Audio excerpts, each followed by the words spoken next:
ඔයා දැනටමත් අතේ තියාගෙන ඉන්න ෆෝන් එක ඕනෑම වෙලාවක පුපුරන්න පුළුවන් බෝම්බයක් වෙන්න ඉඩ තියෙනවා කිව්වොත් ඔයා විශ්වාස කරනවද?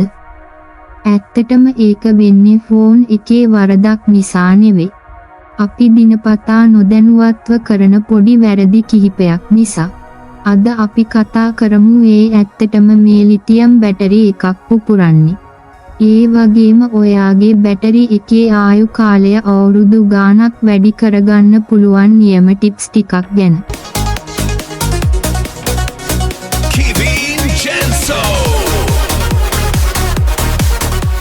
මොකක්ද මේ ලිතියම් අයන් බැටරි එක?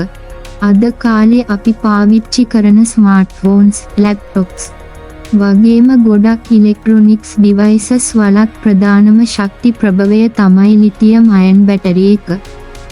මේවා ගොඩක් ජනප්‍රිය වෙන්න හේතුව තමයි ඊටාම කුඩා ඉඩක ලොකු ශක්තියක් ගබඩා කරගන්න තියෙන හැකියාව. හැබැයි මතක තබා ගන්න. මේ වැඩි ශක්තිය ඇතුලේ ලොකු අවදානමකුත් හැංගිලා තියෙනවා. මේවා පුපුරන්නේ බැටරි එකක් පුපුරන්න ප්‍රධානම හේතුව තමයි හීට් එක වැඩි වීම සහ ඉන්ටර්නල් ඩැමේජ් වීම. බැටරි එක ඕනෑවට වඩා රත් වුණාම ඒ ඇතුලේ රසායනික ප්‍රතික්‍රියාවක් වෙලා පාලනය කරගන්න බැරි විදිහට රත් වෙන්න ගන්නවා. ඒක තමයි ගින්නක් හෝ පිතිරීමක් දක්වා යන්නේ. ෆෝන් එක තදින් බිම වැටීමෙන් බැටරි එක ඇතුලේ තියෙන ලේයර්ස් වලට හානි වෙලා ෂෝට් සර්කිට් වෙන්න පුළුවන්.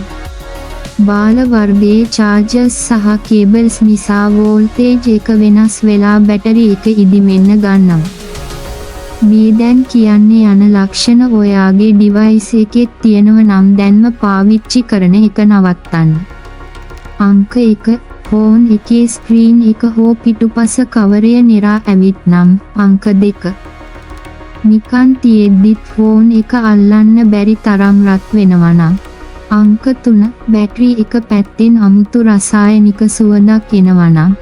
අංක 4 චාර්ජ් එකේ තියෙද්දිත් ෆෝන් එක එකපාරටම ඕෆ් වෙනවා නම්. දැන්ම පාවිච්චි කරන එක නවත්තන්න. ඔයාගේ ඩිවයිස් එකේ බැටරි ලයිෆ් එක වැඩි කරගන්න සුපිරි ටිප්ස් ටිකක් කියන්නම්. අංක 1 බැටරි එක හැමතිස්සෙම 120 සිට 180 අතර තියාගන්න උත්සාහ කරන්න. ඒක තමයි බැටරි එකකට සුව පහසුම රේන්ජ් එක. අංක 2 හැම විටම ඩිවයිස් එකට ආපු ඔරිජිනල් චාර්ජර් එක හෝ සර්ටිෆයිඩ් චාර්ජර් එකක් පාවිච්චි කරන්න. අංක 3 ෆෝන් එක ගොඩක් රත් වෙනවා නම් චාර්ජ් කරන වෙලාවට බැක් කවර් එක ගලවලා තියන්න. අංක 4 රෑ එළි වෙනකන් චාර්ජ් එකට ගහලා තියන්න එපා. ඒක බැටරි එකේ සෞඛ්‍යයට හොඳ නැහැ. අංක 5 චාර්ජ් වෙන ගමන් හෙවි ගේම්ස් ප්ලේ කරන්න එපා. ඒකෙන් බැටරි එක ඩබල් හීට් වෙනවා. අංක 6 කාර් එකේ ඩෑෂ්බෝඩ් එක උඩ වගේ හිරු එළිය කෙලින්ම වැටෙන තැන්වල ෆෝන් එක තියන්න එපා.